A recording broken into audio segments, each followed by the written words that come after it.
വർഷം 2030.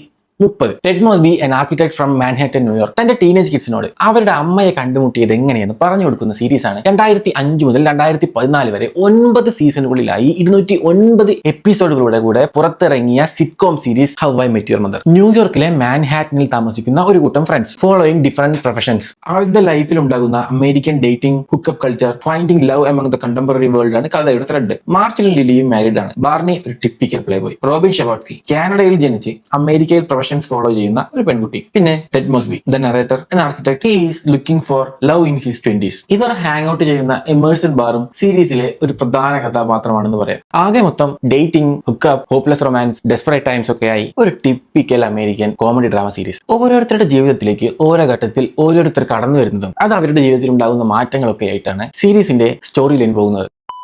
How I Met Your mother എന്ന title കഥാപാത്രത്തിന് സീരീസിൽ വളരെ കുറച്ച് പ്രാധാന്യം മാത്രമാണ് നൽകിയിരിക്കുന്നത്. 1 മുതൽ 8ാം സീസൺ വരെ ഓരോ ക്യാരക്ടേഴ്സിന്റെയും ഡീപ്പ് ഇൻസൈഡ് സ്റ്റോറീസും ട്രോമാസും തുറന്നു പറഞ്ഞുകൊണ്ട് മുന്നോട്ട് പോകുന്ന ഈ സീരീസ് ഒരു ഡിഫൈൻഡ് ആയിട്ടുള്ള ക്യാരക്ടർ ആർക്ക് ഓരോരുത്തർക്കും നൽകുന്നുണ്ട്. ഇത് കംപ്ലീറ്റ്ലി ബ്രേക്ക് ചെയ്യുന്ന ഒരു ഫൈനൽ സീസണും സ്റ്റോറി എൻഡിങ്ങുമാണ് സീരീസിന് നൽകിയിരിക്കുന്നത് എന്നാണ് എന്റെ പേഴ്സണൽ അഭിപ്രായം. For me the final season and the story ending was kind of complete crap. തുടക്കം മുതൽ ക്രിയേറ്റേഴ്സ് തീരുമാനിച്ച ഒരു എൻഡിങ്ങിലേക്ക് കഥയെ എങ്ങനെയൊക്കെയോ എത്തിച്ചു എന്നതാണ് എനിക്ക് തോന്നിയത്. ഈ സീരീസും ഇതിന്റെ എൻഡിങ്ങും ഇഷ്ടപ്പെടുന്ന ഒരുപാട് ആളുകളുണ്ട്. So this is completely subjective to the person who is watching. But free ആയിട്ടിരുന്ന് ഒരു ഇംഗ്ലീഷ് സിറ്റ്കോം സീരീസ് കാണണമെങ്കിൽ I definitely recommend How I Met Your Mother. ഈ സീരീസ് കണ്ട ഒരു വലിയ ശതമാനം ആളുകളുടെ ഫേവറേറ്റ് ക്യാരക്ടറാണ് ബാർണി സ്റ്റീൻസ്. നിങ്ങളുടെ ഫേവറേറ്റ് ബാർണി ആണോ? For me my favourite was Marshall Eriksen. ഈ സീരീസ് കണ്ടപ്പോൾ നിങ്ങൾക്ക് എങ്ങനെയാണ് തോന്നിയത്? ഇതിന്റെ സീസൺ എൻഡിങ് നിങ്ങൾ സാറ്റിസ്ഫൈ ചെയ്തു? Comment below.